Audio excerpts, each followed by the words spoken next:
ఇది సెక్స్ గురించి కాదు, ఇది ఆకలి గురించి కాదు, అండ్ ఇది డబ్బు గురించి కూడా కాదు. ఇది పవర్ గురించి. పవర్ మనిషిలో ఉన్న మృగాన్ని ఎలా బయట పెడుతుంది అనే దాని గురించి. మనిషి సహజంగా సమాజంలో బ్రతకడానికి కొన్ని బ్రేక్స్తో ఎవాల్వ్ అయ్యాడు. ఆ బ్రేక్స్ సిగ్గు, ఇతరుల తీర్పు మీద భయం, లా అండ్ పనిష్మెంట్ భయం, చివరగా మన నేమ్ ఫేమ్ కాపాడుకోవాలనే తపన. కానీ ఒక వ్యక్తి చాలా పెద్ద స్థాయికి వెళ్తే, political power, celebrity status, money, ప్రజల్ని ప్రభావితం చేసే శక్తి కలిగి ఉంటే ఆ మనిషిలో పైన చెప్పుకున్న బ్రేక్స్ నెమ్మదిగా ఊడిపోతాయి. ఎందుకంటే పవర్ఫుల్ మనుషులకి ఎవ్వరూ నో చెప్పరు, ఎవ్వరూ ఎదురు నిలబడరు, ఎవ్వరూ ప్రశ్నించరు. చట్టం వాళ్ళ చేతుల్లోనే ఉంటుంది. పైగా వీళ్ళేం చేసినా కొన్ని కోట్ల మంది ప్రజలు ఇన్స్పైర్ అయ్యి పొగడ్తలతో ముంచేస్తారు. దాంతో ఆ పవర్ఫుల్ మనుషుల మెదడు స్లోగా మారిపోతుంది. నేను అందరిలా కాదు, నేను గొప్పన్నంటూ మనుషులని రూల్ చేసే సుపీరియర్ మోడ్లోకి వెళ్ళిపోతారు. దాంతో ఇతర మనుషులను పూర్తిగా మనుషులుగా చూడడం మానేస్తారు. ఇది ప్యూర్ డీహ్యూమనైజేషన్ త్రూ డామినెన్స్.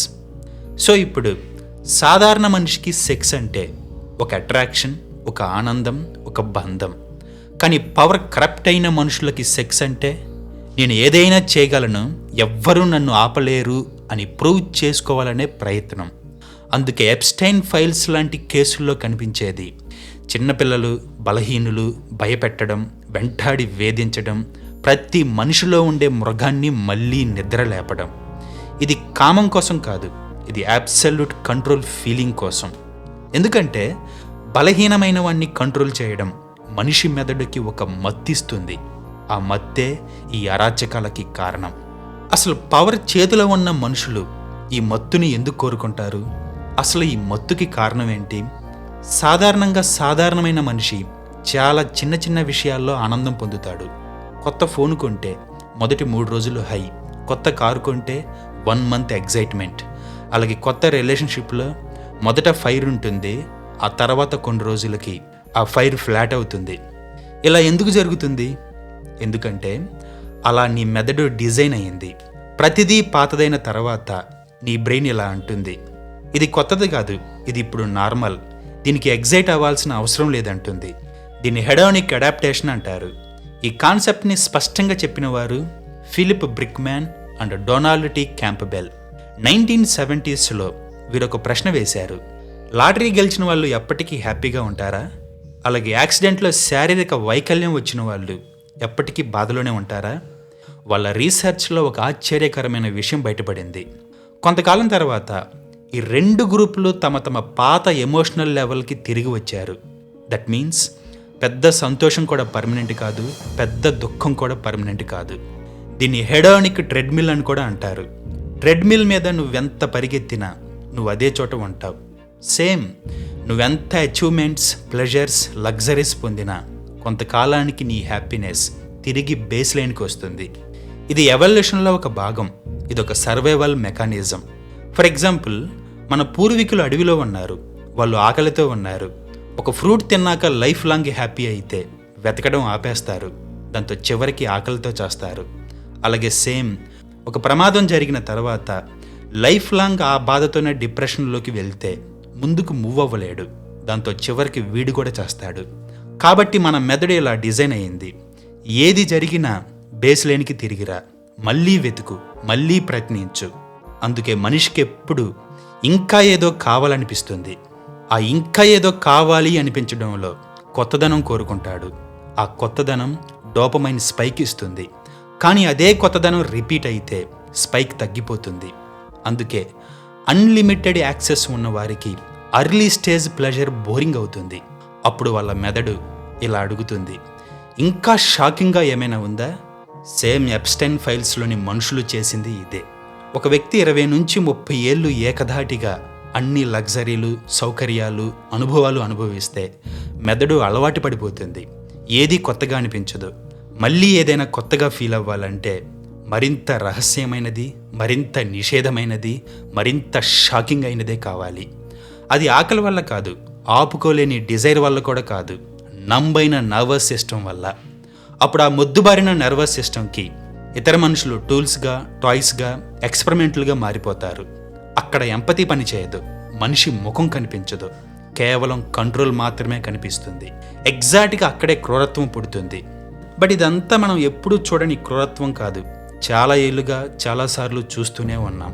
కానీ ఇప్పుడే ఎందుకు? ఈ ఎప్స్టైన్ ఫైల్స్ మనిషిని ఒక శూన్యత్వంలోకి నెట్టేసింది. మనిషిని మళ్ళీ నిహిలిస్ట్ని ఎందుకు చేసింది? ప్రతి మనిషి తనలో ఉన్న అసహ్యాన్ని మరలా తోడుకొని వెదజల్లాల్సిన అవసరం ఎందుకు వచ్చింది?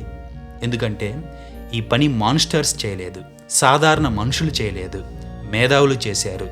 మనం డైలీ మొక్కేవారు చేశారు, మన వాల్పేపర్ మీద ఉన్న హీరోలు చేశారు, మనకి ఏదో సాధించాలి అనే తపన పెంచిన జీనియస్లు చేశారు, తమ తెలివిని దారపోసి ప్రపంచాన్ని నిజంగా మార్చిన మన దేవుళ్ళు చేశారు.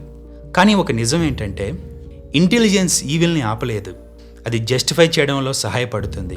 వాళ్ళు తమ కాన్షియస్ని తమ ఆర్గ్యుమెంట్తో సమాధి చేసి సిగ్మండ్ ఫ్రాయిడ్ చెప్పిన ఇడ్ అనే స్కెల్టన్ని సమాధి నుంచి మళ్ళీ తవ్వి తిరిగి క్రూరత్వంతో ఆ ఎముకల గూడికి ప్రాణం పోశారు. సో సాధారణ మనుషులు మందగా మారితే అది వారవుతుంది, దాంతో రక్తం ఏరులై పారుతుంది. కానీ మేధావులు మూర్ఖంగా మందగా మారితే అది ఎప్స్టైన్ ఫైల్స్ అవుతుంది. క్రూరత్వం, అరాచకత్వం అగ్ని పర్వతంలా పొంగి ప్రపంచాన్ని కమ్మేస్తుంది. సో హెడోనిక్ అడాప్టేషన్కి అవేర్నెస్ లేకపోతే అది మనిషిని ఎక్స్ట్రీమ్ వైపు నెడుతుంది. సో పాడ్కాస్ట్ ఇక్కడితో అయిపోలేదు, ఇక్కడే మొదలవుతుంది. ఇప్పటి వరకు వాళ్ళ గురించి మాట్లాడుకున్నాం, అసహ్యించుకున్నాం, చేదరించుకున్నాం, మనకి మనం మంచి వాళ్ళం అనిపించుకున్నాం, మన మనసుని సాటిస్ఫై చేసుకున్నాం. కానీ నా ప్రశ్న ఏంటంటే, ఇవాళ నువ్వు నేను చాలా నార్మల్ మనుషులం. మనకి కొంత డబ్బు, కొంత సెక్స్, కొంత లగ్జరీ ఉంటే చాలని తృప్తి పడతాం. కానీ రేపన్న రోజు మనకి పవర్ దక్కితే మనం ఇలానే ఉంటామా? లేదా మనం కూడా ఒక ఐలాండ్ని వెతుక్కుంటూ వెళ్తామా? పవర్ నిన్ను మార్చదని, నీలో ఉన్న గజ్జి కుక్కల్ని బయట పెట్టదని నీకు నమ్మకం ఉందా? 1971లో స్టాన్ఫర్డ్ యూనివర్సిటీలో ఫిలిప్ అనే ఒక అతను ఒక ఎక్స్పెరిమెంట్ చేశాడు. యూనివర్సిటీ బేస్మెంట్లో ఒక నకిలీ జైలు తయారు చేశాడు. ఆ ఎక్స్పెరిమెంట్లో అదే కాలేజీ స్టూడెంట్స్ని, అది కూడా చాలా సాధారణమైన స్టూడెంట్స్ని ర్యాండమ్గా 2 గ్రూప్స్గా విభజించాడు. కొంతమంది గార్డ్స్గా, ఇంకొంతమంది ప్రిజనర్స్గా. అక్కడ ఎవ్వరూ క్రిమినల్స్ కాదు, ఎవ్వరూ మెంటలీ ఇల్ కాదు, అందరూ normal and educated youngsters. Experiment 2 weeks జరగాలి, కానీ 6 రోజుల్లో దాన్ని ఆపాల్సి వచ్చింది. ఎందుకు ఆపేశారు? గార్డ్స్ పాత్ర పోషించిన స్టూడెంట్స్ ప్రిజనర్ స్టూడెంట్స్ని విపరీతంగా అవమానించడం, నిద్ర లేకుండా చేయడం, మానసికంగా బాధ పెట్టడం, చివరికి క్రూరంగా ప్రవర్తించడం మొదలుపెట్టారు. చివరికి ప్రిజనర్స్ పాత్రలో ఉన్న వాళ్ళు ఏడుస్తూ బ్రేక్ డౌన్ అయ్యి డిప్రెషన్లోకి వెళ్ళి చివరికి ఆ గార్డ్స్కి లొంగిపోయారు. ఇక్కడ అందరూ పాత్రలో మునిగిపోయారు, ఎవ్వరూ నటించలేదు. ఫస్ట్ డే గార్డ్స్కి కొత్తగా అనిపించింది, సెకండ్ డే పవర్ ఫీల్ అయ్యారు, థర్డ్ డే ఆ పవర్ని ఫీల్ అవ్వడం మానేశారు, ఎందుకంటే ఆ పవర్ ఫీల్ వాళ్ళకి నార్మల్ అయింది. ఇక ఫోర్త్ డే ఇంకా ఏదైనా షాకింగ్గా చేయాలి అనిపించింది, దాంతో క్రూరత్వం చూపించడం మొదలుపెట్టారు. ఫిలిప్ చివరిలో ఒక మాట చెప్పాడు, మంచివాడు చెడ్డవాడిగా మారడానికి పెద్ద కారణం అవసరం లేదన్నాడు. వాడికి పవర్ ఉంటే చాలు, ఆ పవర్కి తోడు సరైన ఎన్వైర్న్మెంట్ ఉంటే చాలు. సో మై పాయింట్ ఈజ్, మనిషిని నాశనం చేసేది దాహం కాదు, దాహం ఎప్పటికీ తీరదని గ్రహించలేని అవివేకం. అండ్ సుఖం మనిషిని చెడగొట్టదు, సుఖానికి అలవాటు పడిన మెదడు ఇంకా ఏదైనా షాకింగ్గా ఉందా అని అడిగినప్పుడు సుఖం మనిషిని చెడగొడుతుంది. చివరగా ఈ పాడ్కాస్ట్లో మనిషిలో ఉన్న మృగం అనే పదం వాడాను. ఆ వాడడం 100% తప్పు. ఎందుకంటే మనిషిని జంతువుతో పోల్చడం జంతువుకే అవమానం. జంతువు తన స్వభావాన్ని ఎప్పుడు మించలేదు, కానీ మనిషి మాత్రమే తన స్వభావాన్ని మించి దిగజారగలడు.